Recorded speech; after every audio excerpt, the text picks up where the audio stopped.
muchas gracias por la presentación, gracias por la invitación. Para mí es un gusto poder estar acá con el gremio, discutiendo algunas de las cosas que surgen del trabajo que vengo haciendo desde hace unos cuantos años en la Universidad de Buenos Aires. Tengo que aclararlo, yo no trabajo solo, yo trabajo en equipo. Muchas de esas publicaciones que se mencionaron son hechas de equipo, son investigaciones de largo aliento hechas por grupos grandes, ¿no es cierto?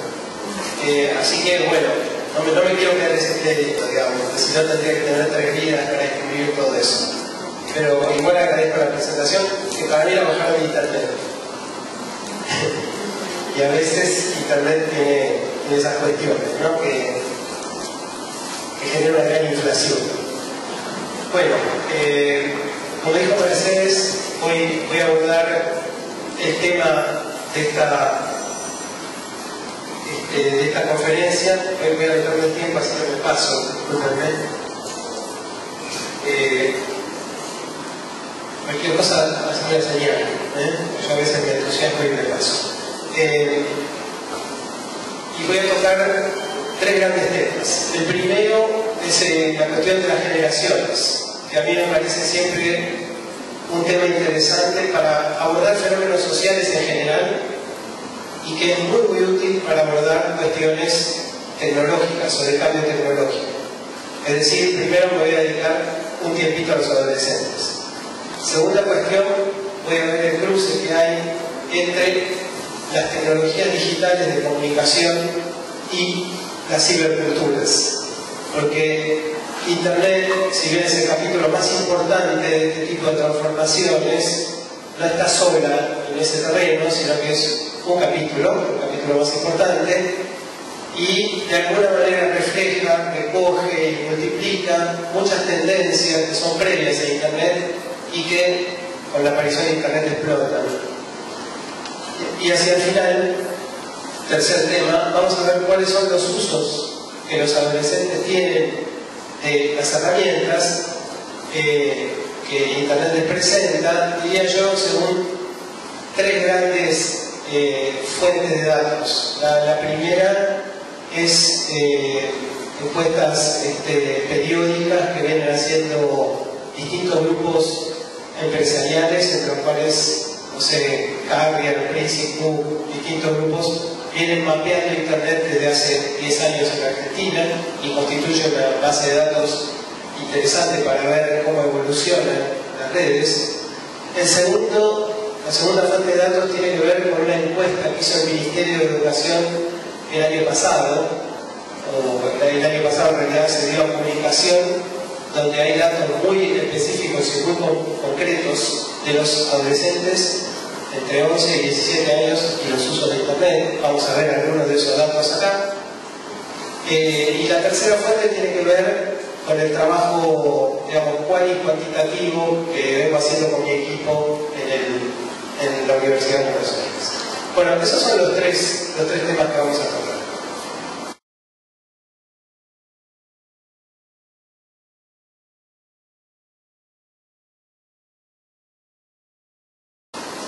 Empiezo entonces. Las generaciones jóvenes tienen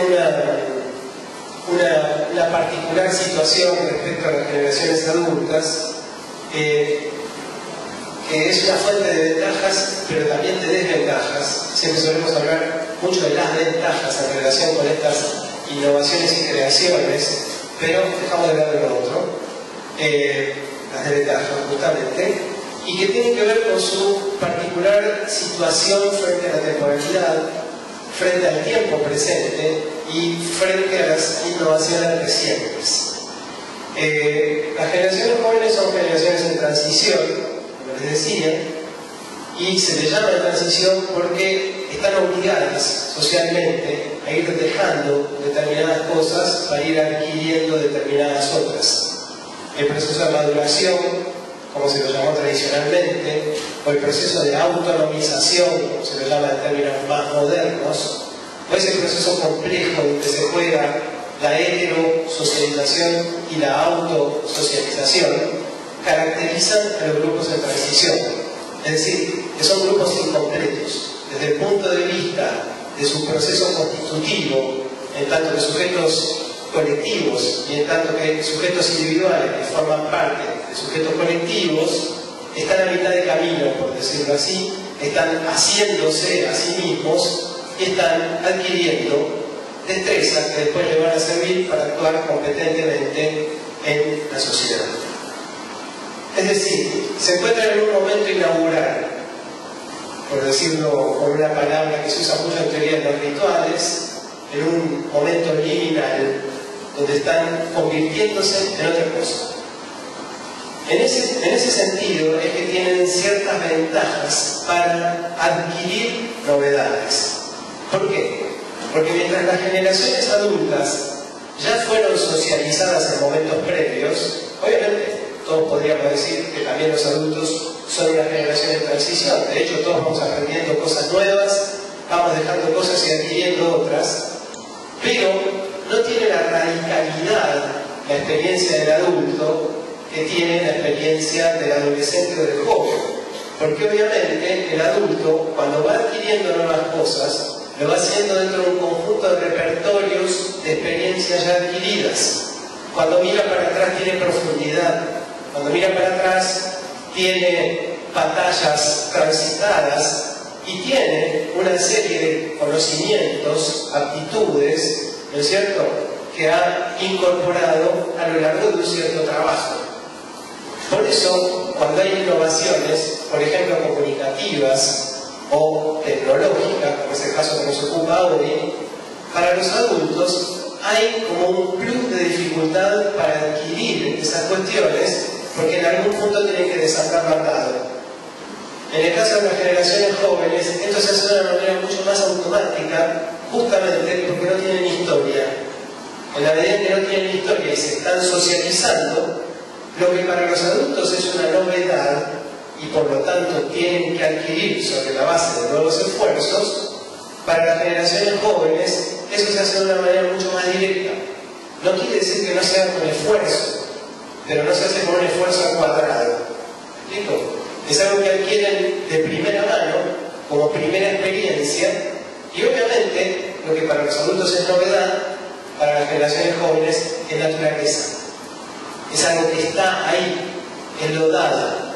Mientras para los adultos, cuando el mundo va cambiando, le plantea nuevos desafíos, en el caso de las generaciones jóvenes, el mundo de las novedades que le toca vivir en primera persona es su propio mundo. Entonces, directamente se abre a él y lo incorpora. Obviamente esto tiene que ver con un momento muy especial que se vive en la vida de los sujetos, y por eso es tan interesante la adolescencia desde todo punto de vista, porque en la adolescencia, o durante la adolescencia, es el momento en el cual se perfila la personalidad futura. Esto que les decía recién, que puede haber también para los niños, no tiene el mismo nivel de compromiso que tiene durante la adolescencia. ¿Y por qué? Porque en la adolescencia aparecen un montón de cuestiones novedosas que impactan en los sujetos y que los desarticulan, obligándolos a rearticularse. Entre otras cosas, como ustedes bien saben, los que trabajan con adolescentes y hayan leído eso del tema. Primero, que el cuerpo crece a una gran velocidad. Primera cuestión. Segundo, el cuerpo se sexualiza, se convierte en superficie de placeres renovados, vía revolución hormonal, ¿no es cierto? El cuerpo se convierte en una superficie de placer. Hasta el momento no inexistente, pero relativamente hibernado, ¿no es cierto? Después comienza a desarrollarse el nivel cognitivo superior, que en nuestros días ya se está discutiendo si esto no se produce un poquito antes por la estimulación general comunicativa que tenemos, pues si algo que es claro es que tradicionalmente es durante la adolescencia que se construyen esas cualidades que se llaman metacognitivas, o sea, la capacidad de criticar lo aprendido y poder aprender a aprender, que es algo que en el caso de los niños es mucho más dificultoso. O sea, es el momento del aprendizaje de segundo orden, como se suele decir, de modo consciente, porque todo el tiempo tenemos aprendizaje de segundo orden, pero hasta antes de la adolescencia lo hacemos de manera acrítica, incorporando simplemente. Entonces, es un momento en el cual se producen muchas aperturas al mismo tiempo, de la corporalidad, de la sexualidad y de la estructura cognitiva. Obviamente todo esto supone rearticular proyectos. La adolescencia también es el momento en el cual se plantean los proyectos de adultez futuro y de alguna manera se aterrizan las vocaciones, en el momento en el que aparecen las vocaciones. O sea que es un momento de apertura total.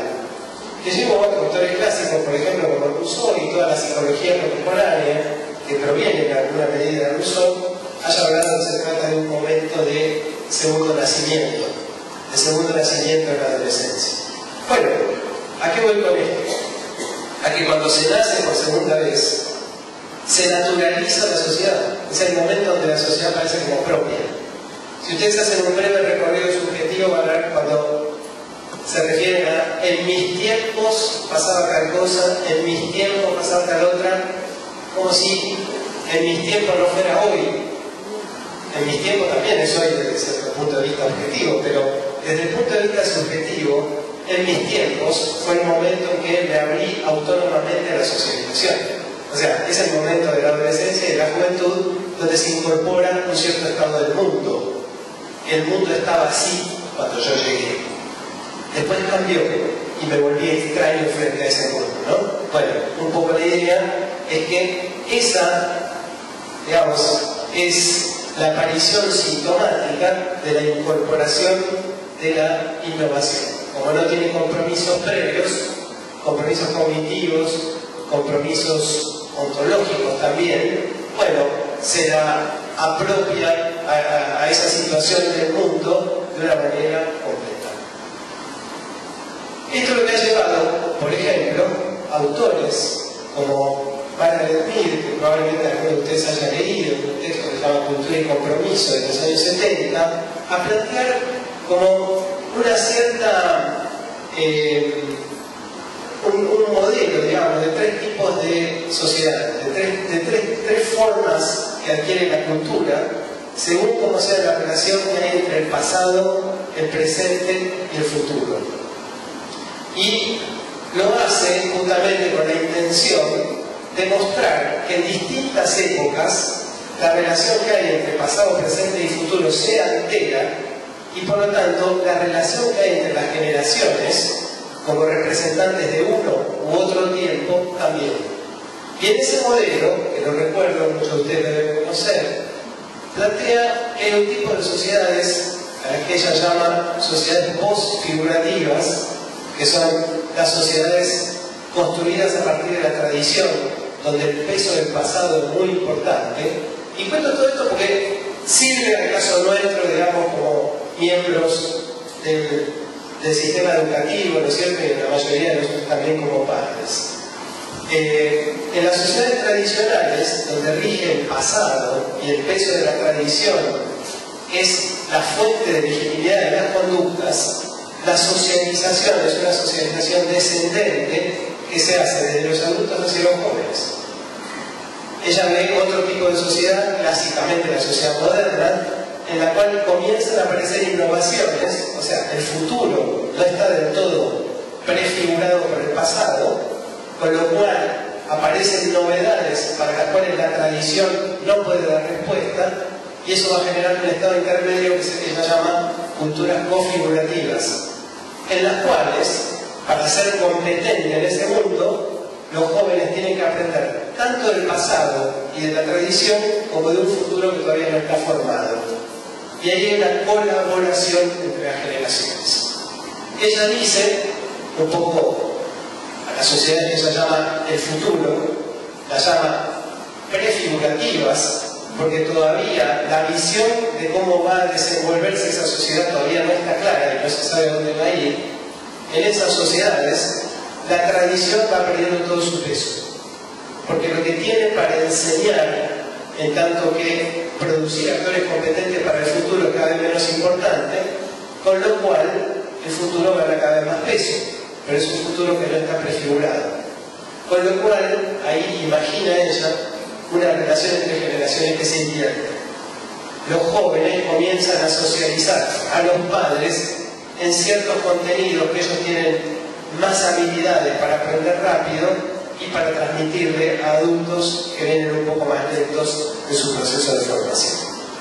Bueno, aunque ella no había previsto que el mundo de las comunicaciones iba a desenvolverse como hoy para nosotros es muy claro, podríamos decir que nos encontramos en un momento prefigurativo, porque todavía no sabemos cómo va a ser ese futuro. Y buena parte de la prefiguración de ese futuro incierto que tenemos ante nosotros tiene que ver con el desenvolvimiento de las tecnologías digitales de comunicación. Punto 2. ¿Qué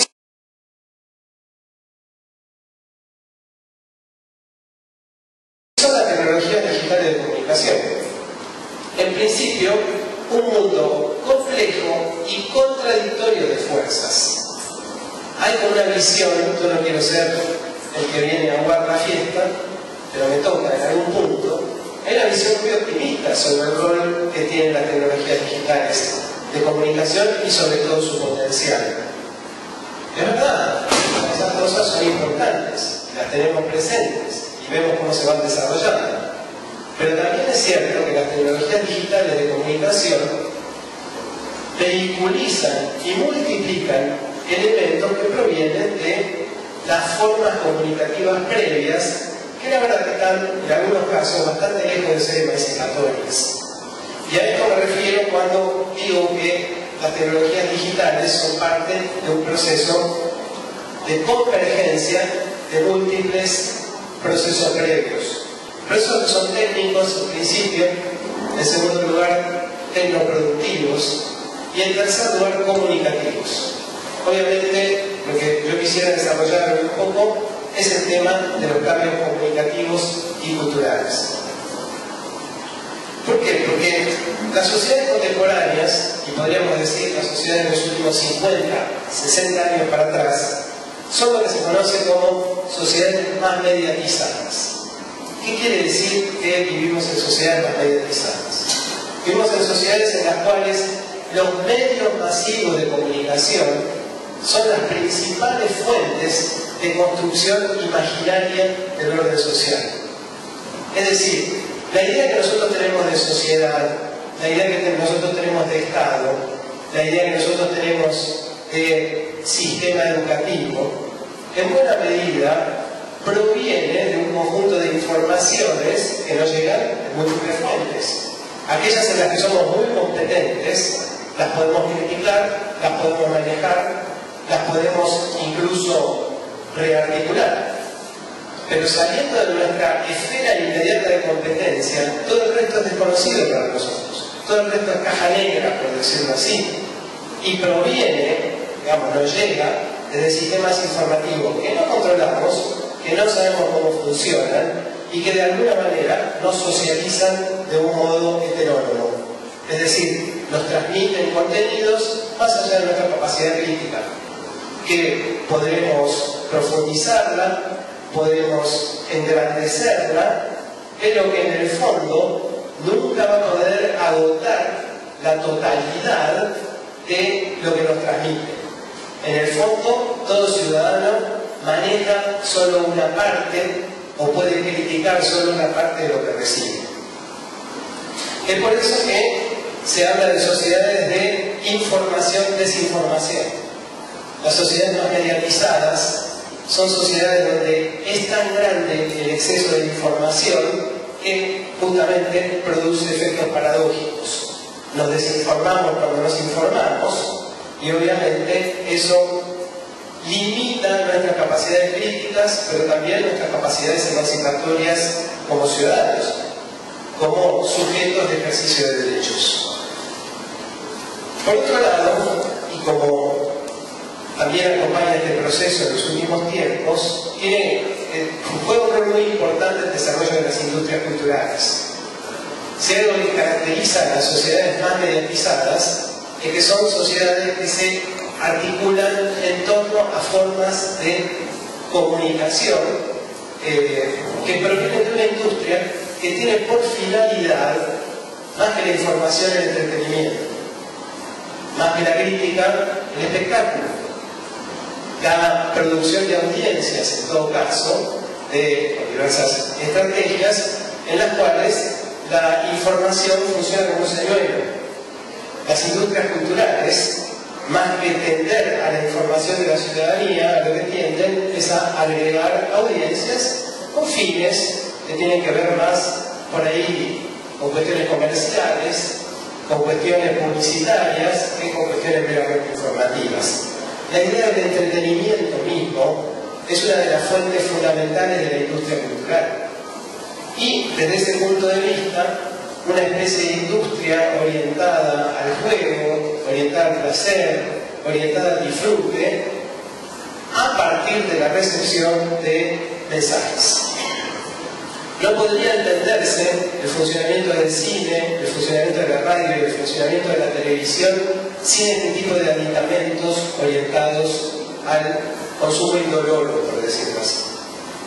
Obviamente esto, en los últimos tiempos, va tomando una característica muy especial, porque la sociedad más mediatizada va evolucionando hacia un tipo de comunicación que se ha llamado comunicación segmentada. Voy a explicar muy rápidamente qué es, porque desde el punto de vista comunicativo es la base misma de Internet. Si ustedes recuerdan, cuando eran chicos, la televisión funcionaba dentro de un esquema, de un modelo que se llamaba esquema cerrado o modelo cerrado, que era el típico sistema de la televisión por aire tradicional de los años 60 y los años 70. En esa televisión, si ustedes se fijan y recuerdan, van a ver que había una programación que estaba orientada a conservar ciertos ritmos de la familia en el hogar. O sea, empezaba con informativos a la mañana temprano, como es la radio AM hoy en día, para que se den una idea. Continuaba con programas de revista o tipo magazine, o que combinaban, ¿no es cierto?, información dura con información blanda y entretenimiento, juegos, etc. Después volvían otra vez más los informativos al mediodía, programación para niños, normalmente al mediodía, porque se suponía que volvían a comer de la escuela, y después a la tarde, programación para la mujer, que se supone que era la que estaba sola en el hogar haciendo tareas de la casa, y ahí venían las radionovelas o las telenovelas, o los programas donde se transmitían ciertos secretos para el ama de casa, intermitente, para que pudiera hacer las tareas y prestar atención de manera intermitente a lo que recibía. Después volvían los programas para niños y después a la noche los programas para los adultos sin niños cerca. Hago este recuerdo simplemente para que también, para tener una idea de dónde viene este sistema comunicativo. Lo que pasaba en ese sistema es que no importaba el canal, en todos los canales se estaban dando los mismos géneros, a la misma hora, el mismo tipo de programación. Con lo cual, si uno se cambiaba de canal, estaba viendo en el fondo el mismo tipo de programa. Yo no voy a decir que esto era bueno y lo que pasa hoy en día es malo, pero hay una cosa muy clara, que ese modelo fortalecía a la familia, distinguía claramente los roles de receptores dentro de la familia y contribuía también a que en determinado momento se pudiera apagar el televisor. ¿Por qué? Porque empezaban a entrar señales o programas o mensajes o géneros de mensajes que no estaban orientados a todos y por lo tanto el medio soltaba parte de la población. Cuando se habla de segmentación de las audiencias es que empieza a pasar algo muy curioso, que es la aparición de las señales segmentadas. Las señales segmentadas son las señales que están orientadas a un grupo de población específico, pero las 24 horas del día. O sea, es lo que vemos normalmente en el cable, que empieza a desarrollarse a partir de los años 80 y que va segmentando las audiencias. Ya no hay una forma de audiovisión familiar que se va moviendo a lo largo del día, sino que hay segmentos omnipresentes para aquel que tiene interés en verlos. Entonces, hay cadenas de televisión para adolescentes, hay cadenas de televisión para niños, hay cadenas de televisión para amas de casa, para cocineros, para los que les gustan los deportes, y así sucesivamente. ¿A qué va eso? a un modelo de audiovisión cada vez más individual. Y esa lógica, la lógica de la individuación de la relación con el medio y la información, es puramente, digamos, hedonista. ¿Por qué? Porque cada cual tiende a encontrar en el medio aquello que está buscando. Es muy difícil, como dice Dominique Bourton, por ejemplo, un teórico que se declara favorable al modelo antiguo, es muy difícil que alguien se encuentre con una información que no está buscando. Es muy difícil que alguien se dé de narices contra un tipo de mensaje que no está esperando. ¿Por qué? Porque la segmentación comunicativa va llevando a que el vínculo sea muy feliz. ¿Cuál es el problema? El enfrascamiento. El problema es que en la medida en que hay un diseño de medio para cada televidente u oyente, es que en conjunto, y cuando se lo mira de arriba, se va fragmentando. ¿Por qué digo esto? Que acá entramos con el punto número, la parte de Internet. Porque Internet viene a completar todo esto. Internet es muchas cosas, pero entre otras es la segmentación absoluta de la comunicación, desde un punto de vista mediático. ¿Por qué? Porque Internet es el reino de la felicidad paradójica. Porque cada cual encuentra lo que busca. En Internet es muy difícil que alguien se frustre. Es muy difícil que alguien no encuentre lo que está buscando. Es una cuestión de inversión de tiempo y de paciencia. Pero va a terminar encontrando lo que busca. Y en ese sentido es una especie de, como se lo ha llamado en México, ¿no es cierto?, de ogro infoerótico. No pensando en cuestiones eróticas, sino en todo caso pensando en la capacidad de seducción que tiene como medio. Por eso uno puede apagar el televisor antiguo, cuando dice esto no me interesa, le cuesta más apagar el televisor por cable, porque en general tiende a encontrar lo que le gusta, y si no le gusta, apaga, pero hay algo que no se puede apagar, es Internet. Porque en Internet uno siempre termina encontrando lo que busca. Con lo cual es un medio de contacto muy feliz. Feliz en el sentido de que no frustra expectativas informativas. No importa lo que busques, lo vas a encontrar. Y obviamente esto, por primera vez en la historia, planteado por los teóricos de Internet, invierte los procesos mediáticos tradicionales. ¿Por qué? Porque así como todos los medios anteriores construyen las audiencias y los televidentes y los radioescuchas y los lectores desde el medio a la recepción, Internet es, comillas, un medio que lo da vuelta. ¿Por qué? Porque en Internet cada internauta o cada navegador construye su propio medio de acuerdo a su propia receta.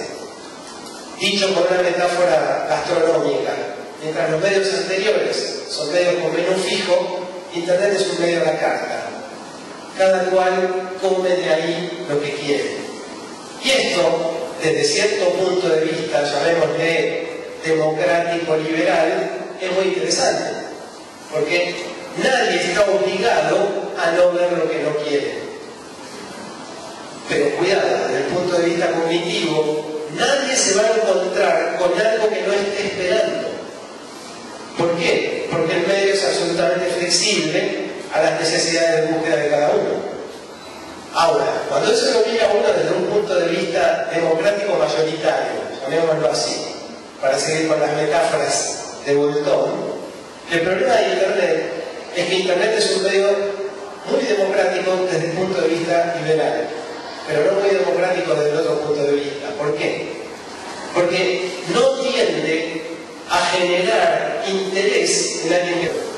En los medios tradicionales no pasa eso, porque el medio puede generar un interés que no está en el televidente, porque de alguna manera lo obliga, porque lo obliga a encontrarse con una serie inesperada, con una información que no quiere ver. En Internet, incluso, las cosas llegan hasta tal punto en su desarrollo contemporáneo que, por ejemplo, con lo que se llama buscadores inteligentes, que muchos de ustedes conocerán, por ejemplo, cualquiera que entre en un sitio de compras, ¿no es cierto? En Mercado Libre, o en eBay, o en Amazon. Si ustedes compran algo, van a ver que rápidamente, por el costado derecho, aparecen los llamados AdWords, que le van a sugerir que la gente como ustedes, que compró este tipo de cosas, también se interesó, comillas, estadísticamente en esto otro que está acá abajo. Si compran esto, fíjense en esto porque les puede interesar. Si usted compra adorno, por ejemplo, no sé, la teoría estética de adorno, bueno, es probable que también le interese, no sé, la música de Beethoven. Uno dice, ¿qué tipo de asociación hay entre una cosa y la otra? Absolutamente ninguna. Pero si las personas que compraron adorno también compraron Beethoven, entonces el sistema que aprende sobre la base de un algoritmo que va cruzando datos, nos sugiere, porque pensando que tal vez nosotros actuamos típicamente como esos anteriores, también nos puede interesar Beethoven. O por ahí el libro que Adorno escribió sobre Beethoven, y después la novena sinfonía, y después probablemente si es la novena, bueno, la inconclusa de Schubert, porque es la 9, y si nos interesa el 9, una novela que se llama el 9, o sea, ese tipo de asociación, siempre y cuando haya puentes que unan una cosa y la otra. ¿A dónde van los buscadores inteligentes? No sé si alguna vez escucharon música en sitios de música. Los sitios de música rápidamente comienzan a sugerir artistas parecidos, nombres parecidos de canciones, estructuras rítmicas parecidas, combos instrumentales. O sea, si a usted le gusta esto, probablemente esto también. ¿A qué va con eso Internet? Va a un sistema, o sea, es el futuro de Internet, la llamada Internet semántica, la web 3.0, que es la web en la cual se nos van a ir facilitando las búsquedas de acuerdo a nuestras búsquedas previas en base a la agregación y el análisis estadístico de búsquedas previas hechas por otros. No sé si les ha pasado, por ejemplo, consultar en la computadora de otro una determinada búsqueda. Por ejemplo, si uno busca, a mí me ha pasado bastante, voy a la casa de mis papás, lo doy como ejemplo, y cada vez que yo busco alguna cosa, me sugieren cuestiones que tienen que ver con la tercera edad, claramente. Si estoy buscando, no sé, kinesiología específica, si estoy buscando vacaciones para la tercera edad, porque suponen que el que la está usando, dadas las huellas que fue dejando en la red, ¿cierto? Tiene como una cierta continuidad con eso. Si usted busca esto, entonces, sobre la base de lo que ya ha buscado previamente, de las huellas que dejó, también le debería interesar esto. Hagan el ejercicio. Traten de buscar en la computadora de otro o usar la computadora de otro y van a ver el tipo de sugerencias que le van a dar los buscadores, la publicidad que sale a los costados de los correos electrónicos y, si escuchan música, por ejemplo, los gustos musicales de los otros. ¿A qué voy con esto? A plantear un tema que en Internet puede ser muy interesante, muy atractivo, pero que también es, por decirlo así, el huevo de la serpiente. ¿Por qué? Porque si uno está muy interesado en determinadas cosas, Internet es el paraíso, no cabe dudas, respecto a cualquier sistema comunicativo y de información previa. ¿Por qué? Porque ahí se va a encontrar uno toda la información multiplicada y agregada. El problema es que es muy improbable que uno pueda salirse del círculo que uno mismo está haciendo. Y del círculo que otros como uno han estado haciendo. Entren en Amazon, entren en el Mercado Libre o entren en Google, simplemente. Especialmente, y ese es otro problema que está acosando en estos momentos a Internet, cuando hay programas y cuando hay rutinas que llevan a agregar los gustos de la mayoría. Yo creo que a la larga, la teoría del long tail va funcionando cada vez menos, porque lo que hace la cabeza del dinosaurio es justamente un conjunto de agregadores de información, de agregadores de datos, que van haciendo que ciertas asociaciones se produzcan con mayor facilidad que ciertas otras. Entonces, cuando entramos a Internet y creemos que estamos buscando libremente, estamos buscando en un contexto que ya ha sido armado por buscadores. Eso es un peligro. Es un peligro, digo, y especialmente cuando lo pensamos en términos generacionales. ¿Por qué? Porque mientras para los que somos migrantes digitales, lo voy a decir con las comillas, o los que venimos de otros sistemas comunicativos, todas estas formas comunicativas que son novedades, tienen cuestiones muy interesantes, pero también presentan estas líneas de sospecha, en el caso de las generaciones más jóvenes, que no conocieron las anteriores, es su realidad. O sea, hay un punto donde la máxima eficacia de las generaciones jóvenes también implica el riesgo de pérdida informativa muy importante. O, por ejemplo, se suele decir en teoría de la información, la falta de elaboración de criterios con los cuales tomar decisiones sobre qué tipo de información es buena o qué tipo de información es mala. Obviamente, están los buscadores de criterios. Si uno busca un criterio, un buscador de criterios, como suelen hacer muchas veces los chicos, es, bueno, sí es verdad, la información importante es esta, acá la tiene, profe, guárdesela, es esto lo que quería, ahí está. La idea no es que lo puedas encontrar, la idea es que puedas ir generando la autonomía que te permita a vos mismo establecer cuáles sí y cuáles no. Porque hay un día que te vas a equivocar de buscador inteligente, o te vas a meter dentro de buscadores inteligentes que ya fueron aprobados por usuarios previos, que fueron agregados en un algoritmo, y es probable que cuando creas que estás eligiendo libremente información de la buena, te estás metiendo hasta los hombros en una ciénaga de información falsa, o de información que no puedes manejar. Ese es uno de los problemas que tiene la tendencia, digamos, a la individualización de Internet. Ahora, hay otras cuestiones que son muy interesantes y que, de alguna manera, ¿no es cierto?, plantean la potencialidad de Internet. La primera es que se trata de un sistema de información dinámico. Si uno dijera, ¿qué es Internet?, tuviera que definirlo, ¿no es cierto? En primer lugar, es un sistema de información en constante cambio. Ahora, ¿qué supone información en constante cambio? Que van apareciendo todo el tiempo cuestiones nuevas, no solo que hacen a los contenidos, sino también que hacen a las herramientas con las cuales producimos contenido, publicamos contenido y evaluamos contenido. Todo ese tipo de cosas están juntas en la red y tienen que ver con el dinamismo del sistema. Es decir, Internet, en el último tiempo, ha dejado de ser solo un conjunto de bases de datos, como era la llamada Internet 1.0, para ir convirtiéndose poco a poco en un espacio donde, además de bases de datos, hay espacios de encuentro convivencial en la cual se producen nuevas informaciones permanentemente. Es eso que se ha conocido como Web 2.0. La Web 2.0 es, por decirlo así, como una especie de potenciación de la Web 1.0.